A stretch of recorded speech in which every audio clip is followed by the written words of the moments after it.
বাংলা নবাবী আমলের অনেকটুকু অংশ কলঙ্কিত আর রঞ্জিত করেছে বিশ্বাসঘাতকতা। এমনই একজনের মর্মান্তিক পরিণতির কথাই জানাবো আজ, যিনি চিরকালই বাংলা ছাড়াও সারা বিশ্বে বিশ্বাসঘাতকের সেরা উদাহরণ। তিনি নিজেও এক বিশ্বাসঘাতকের পুত্র হিসেবে বেশি পরিচিতি পেয়েছেন। তিনি অবলীলায় হত্যা করেছেন প্রায় 300 মানুষকে।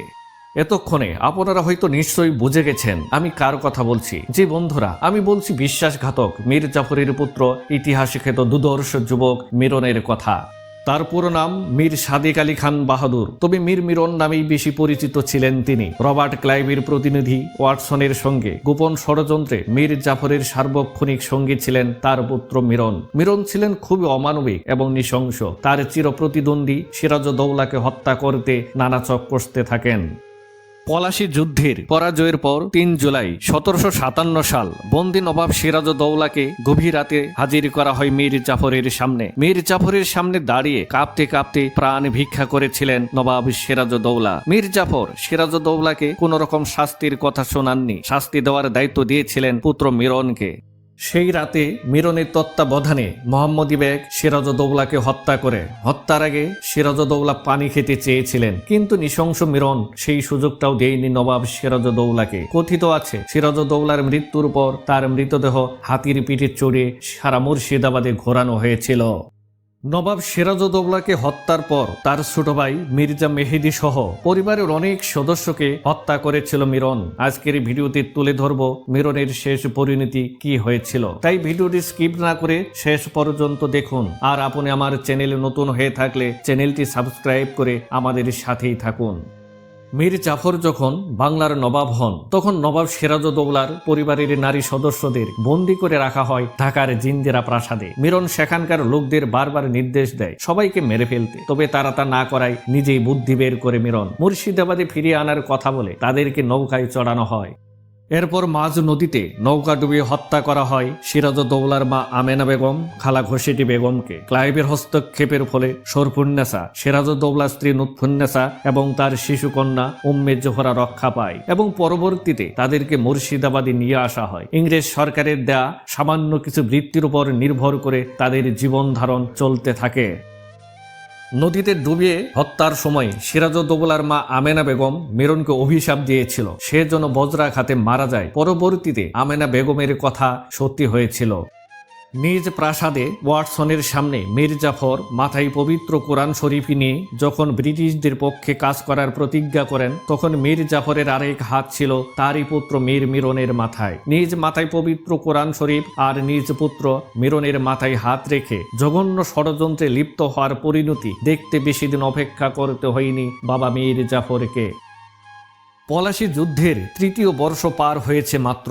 এর মধ্যেই নবাবের সৈন্য মিরনের নির্দেশে এবং ব্রিটিশদের সহায়তায় রাজমহলের কাছাকাছি আজিমাবাদে যুদ্ধে চলে যায়। দিল্লির বাদশাহ শাহ আলম এবং পুরিনের শাসক খাদেম হোসেনের যৌথ বাহিনীর মোকাবেলা করতে। এই যুদ্ধে মিরন বেশ বুদ্ধিমত্তা আর সাহসের পরিচয় দেয়।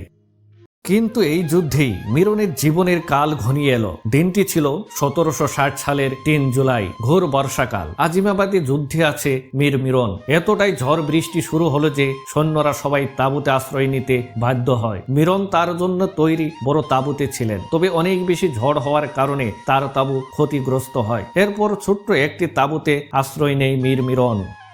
সে সময় মিরনের সঙ্গে ছিল বিশ্বস্ত 2 চাকর, যাদের একজনের কাজ ছিল মিরনের শরীর মেসেজ করা আর অন্যজন মিরনকে কাহিনী শুনে ঘুম পাড়াতেন। ঘটনার দিন মিরন ঘুমিয়ে গেলে তারাও সেই তাঁবুতেই ঘুমিয়ে পড়ে। এরপরই প্রচন্ড শব্দে শুরু হয় বজ্রপাত। হঠাৎই বজ্রপাতে মিরনের তাঁবুতে আগুন লেগে যায়। মিরনের সঙ্গে থাকা চাকর দুটিও মারা যায় সেদিন।